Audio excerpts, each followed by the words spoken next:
ज्ञान यज्ञ की इस अनोखी कक्षा में आपका स्वागत है। मैं हूँ आरती। चलिए शुरू करते हैं आज का अध्याय। टैली के इस अध्याय में हम जानेंगे खातों के बारे में।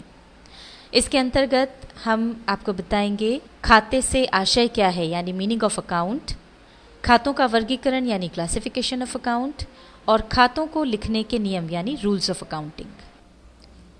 खाते से आशय यानी मीनिंग ऑफ अकाउंट किसी व्यक्ति विशेष, वस्तु, संपत्ति, लाभ या आय, हानि या व्यय आदि से संबंधित व्यवहारों का संक्षिप्त रिकॉर्ड हिसाब किताब की पुस्तकों में जिस शीर्षक में रखा जाता है उसे खाता कहते हैं। यह तारीख के क्रम में और नियमानुसार होता है। उदाहरण के लिए आशा ट्रेडर्स से संबंधित सारे लेन देनों का हिसाब लेखा पुस्तकों में एक स्थान पर संक्षिप्त में लिखा जाएगा। उसे आशा ट्रेडर्स का खाता कहेंगे। खाते के दो पक्ष होते हैं, एक नाम पक्ष यानी डेबिट साइड और दूसरा जमा पक्ष यानी credit side. Debit side left की तरफ होता है और क्रेडिट साइड राइट की तरफ होता है। टैली में खाता यानी अकाउंट को ही लेजर कहा जाता है। डेबिट यानी नाम, जब किसी खाते के नाम पक्ष में प्रविष्टि की जाती है तो इसे नाम या डेबिट करना कहते हैं। अंग्रेजी भाषा में इसका संक्षिप्त रूप डीआर होता है। क्रेडिट यानी जमा, जब किसी खाते के जमा पक्ष में प्रविष्टि की जाती है तो इसे जमा या क्रेडिट करना कहते हैं, और अंग्रेजी भाषा में इसका संक्षिप्त रूप होता है सीआर। खातों का वर्गीकरण यानी क्लासिफिकेशन ऑफ अकाउंट। खाते तीन प्रकार के होते हैं। पहला है व्यक्तिगत खाते यानी पर्सनल अकाउंट्स। ये वे खाते होते हैं जो किसी व्यक्ति, फर्म, संस्थाओं या कंपनियों से संबंधित होते हैं, जैसे राम का खाता, आशा ट्रेडर्स का खाता, एबीसी लिमिटेड का खाता आदि। यह ध्यान रहे कि कैपिटल और ड्राइंग अकाउंट्स भी पर्सनल अकाउंट्स होते हैं, क्योंकि ये व्यापार के मालिक का प्रतिनिधित्व करते हैं। इसी प्रकार से बैंक खाते भी व्यक्तिगत खाते होते हैं। इन खातों के बैलेंस से व्यापारी जान जाता है कि उसे किस व्यक्ति से कितना लेना है या उसे किसे कितना रुपया देना है। दूसरा है वास्तविक खाते यानी रियल अकाउंट्स। ये वे खाते होते हैं जो किसी वस्तु या संपत्ति से संबंधित होते हैं। इन्हें वास्तविक खाते कहते हैं, जैसे cash account, furniture account, machinery account, building account, land account, motor account etcetera. Real account का बैलेंस हमेशा डेबिट होता है। तीसरा है नाम मात्र के खाते यानी नॉमिनल अकाउंट्स। ये वे खाते होते हैं जिनका संबंध किसी लाभ या हानि या आय या व्यय से होता है। इन्हें आय व्यय के खाते भी कहते हैं, जैसे interest account, discount account, commission account, wages account, purchase account, sales account इत्यादि। इन खातों का टोटल साल भर की आय एवं व्यय को दर्शाता है और साल के अंत में इन्हें व्यापार एवं लाभ हानि खाते में हस्तांतरित करके बंद कर दिया जाता है। खातों को लिखने के नियम यानी रूल्स ऑफ अकाउंटिंग। पहला है व्यक्तिगत खाते यानी पर्सनल अकाउंट्स लिखने का नियम। पाने वाले को डेबिट करो तथा देने वाले को क्रेडिट करो, यानी debit the receiver and credit the giver.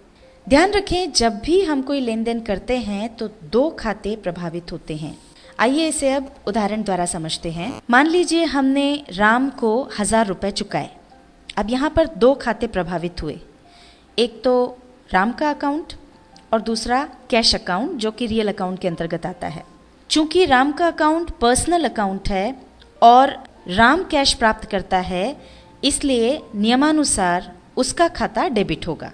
अब मान लीजिए हमें कृष्ण से 5000 रुपये प्राप्त हुए। यहाँ भी दो खाते प्रभावित हुए, एक तो कृष्ण का खाता जो कि पर्सनल अकाउंट है और दूसरा कैश अकाउंट जो कि रियल अकाउंट है। चूंकि यहाँ पर कृष्ण देने वाला है, इसलिए नियमानुसार उसका खाता क्रेडिट होगा। रियल अकाउंट्स यानी वास्तविक खाते लिखने का नियम। जो वस्तु व्यापार में आए उसे डेबिट करो और जो वस्तु व्यापार से जाए उसे क्रेडिट करो, यानी debit what comes in and credit what goes out. Personal accounts के उदाहरण में जैसा कि हमने बताया था कि राम को हमने 1000 रुपये चुकाए, यानी कैश बाहर गया, इसलिए कैश अकाउंट क्रेडिट होगा। इसी प्रकार कृष्ण से हमें 5000 रुपये प्राप्त हुए, यानी कैश आया, इसलिए यहाँ पर कैश अकाउंट डेबिट होगा।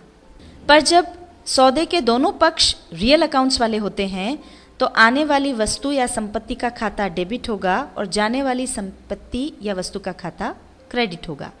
जैसे हमने 1000 रुपये का नगद फर्नीचर खरीदा, यहाँ फर्नीचर आया और कैश गया, इसलिए फर्नीचर अकाउंट को डेबिट और कैश अकाउंट को क्रेडिट किया जाएगा। नाम मात्र के खाते यानी नॉमिनल अकाउंट्स को लिखने का नियम: व्यय एवं हानियों को डेबिट करो तथा आय एवं लाभों को क्रेडिट करो, यानी debit the expenses and losses and credit the income and gains. उदाहरण के लिए हमने 1500 रुपये नकदी वेतन चुकाया।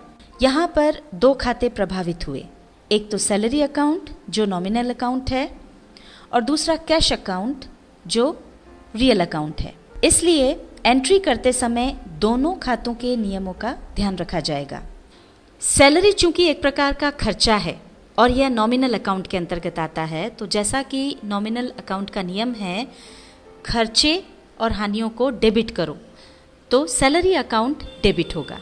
और कैश अकाउंट रियल अकाउंट के अंतर्गत आता है और जैसा कि रियल अकाउंट्स लिखने का नियम है कि जो वस्तु व्यापार से जाए उसे क्रेडिट करो, और चूंकि यहाँ पर कैश गया है इसलिए कैश अकाउंट को क्रेडिट किया जाएगा।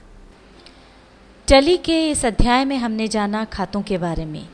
इसमें हमने आपको बताया खाते से आशय क्या है, यानी मीनिंग ऑफ अकाउंट, खातों का वर्गीकरण यानी क्लासिफिकेशन ऑफ अकाउंट, और खातों को लिखने के नियम यानी रूल्स ऑफ अकाउंटिंग।